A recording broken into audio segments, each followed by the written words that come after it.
Maagang nagtungo sa mga bus terminal ang ilang pasahero upang hindi maabala sa kanilang biyahe. Ang iba sa kanila, maagang nakasakay ng bus. Si Vel Custodio sa detalye live. Vel.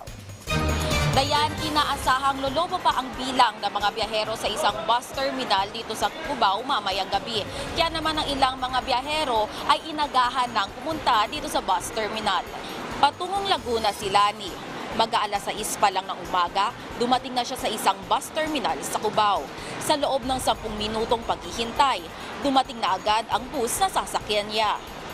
Ngayon lang po namin naisipang umuwi kasi ngayon lang nagkakaroon ng budget.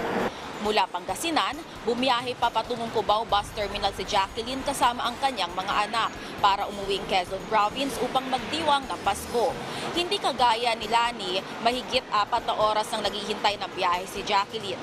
Bukod kasi sa walk-in silang nag-book ng biyahe, marami ring pasahero ang patungong Quezon.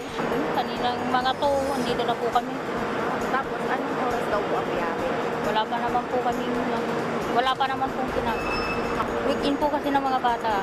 Ayon sa pamunuan ng terminal, mas marami ang pasahero nitong nagdaang weekend. Pero inaasahang lolobo na naman ang bilang ng mga biyahero mamayang gabi. Umaabot sa 5,000 pasahero o 5,000 pasahero ang bumabiyahe patungong Laguna, Batangas, Quezon Province at Marinduque. Nagdagdag na ng biyahe ang bus terminal para masilbihan ang dami ng pasahero ngayong peak season. Maaari kayong mag-book ng ticket o mag-walk-in dito sa terminal. Pero ayon sa pamunuan ng bus terminal, ubos na ang slots patungong Marinduque.